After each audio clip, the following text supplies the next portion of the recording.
সালামুন আলাইকুম। ইসলাম এমন একটি ধর্ম যা মানুষের বোঝার জন্য এসেছে, মানুষের উপর চাপ সৃষ্টি করার জন্য নয়।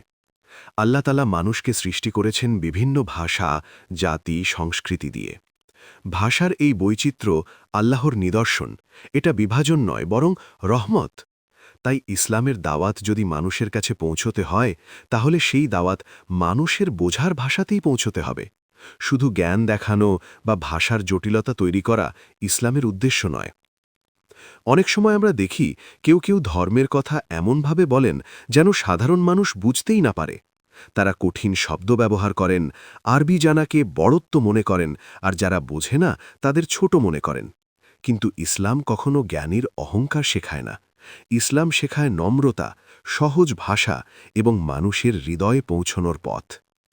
আল্লাহ তাআলা কুরআনে সূরা ইব্রাহিম আয়াত ৪-এ স্পষ্ট বলেছেন, আমি প্রত্যেক রাসূলকে তার জাতির ভাষাতেই পাঠিয়েছি, যাতে সে তাদের কাছে স্পষ্ট করে বুঝাতে পারে। এই আয়াত আমাদের জন্য বড় শিক্ষা। আল্লাহ নিজেই বলেছেন, নবীদের ভাষা ছিল তাদের জাতির ভাষা। কেন? যাতে মানুষ বুঝতে পারে। যদি মানুষ না বোঝে, তাহলে হেদায়েত কিভাবে আসবে?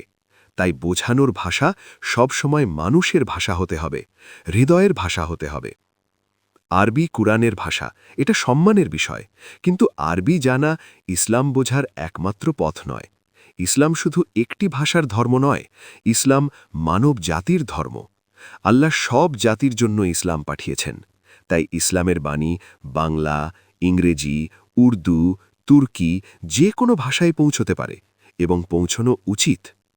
ধর্মকে কঠিন বানানো শয়তানের কাজ, কারণ শয়তান চায় মানুষ দূরে থাকুক, ভয় পাক, মনে করুক ধর্ম শুধু আলেমদের জন্য, সাধারণ মানুষের জন্য না। অথচ ইসলাম এসেছে সাধারণ মানুষের জন্য, শ্রমিকের জন্য, কৃষকের জন্য, শিশুর জন্য, বৃদ্ধের জন্য, সবার জন্য। নবী মুহাম্মদ সাল্লাল্লাহু আলাইহি ওয়াসাল্লাম মানুষকে এমন ভাষায় কথা বলতেন যা সবাই বুঝতে পারে। তিনি কখনো জ্ঞান দেখানোর জন্য কথা বলেননি। তিনি সহজভাবে বুঝাতেন, উদাহরণ দিতেন, মানুষের জীবন থেকে শিক্ষা দিতেন। তাই মানুষ তার কথা শুনে পরিবর্তিত হয়েছে। আজ আমাদের বড় দায়িত্ব ইসলামকে মানুষের কাছে সহজ করে তুলে ধরা। ভাষা দিয়ে মানুষকে আটকানো নয়, বরং ভাষা দিয়ে দরজা খুলে দেওয়া। যে ভাষায় মানুষ কাঁদে, হাসে, ভালোবাসে, সেই ভাষায় আল্লাহর কথা বললে তা সরাসরি হৃদয়ে পৌঁছায়। আমরা যদি চাই ইসলাম ছড়াক, তাহলে আমাদের অহংকার ছাড়তে হবে। আমি বেশি জানি এই ভাব ছেড়ে বলতে হবে, আমি যা জানি তা সহজ করে শেয়ার করব। ইসলাম প্রচার মানে তর্ক জেতা নয়, ইসলাম প্রচার মানে হৃদয়ে জয় করা। ধর্ম কোনো নির্দিষ্ট জাতির সম্পত্তি নয়। ইসলাম আরবের মধ্যে সীমাবদ্ধ থাকলে আজ পৃথিবীর কোটি কোটি মানুষ মুসলিম হতো না। ইসলাম বিশ্বজনীন, আর বিশ্বজনীন ধর্মের ভাষা সব ভাষা।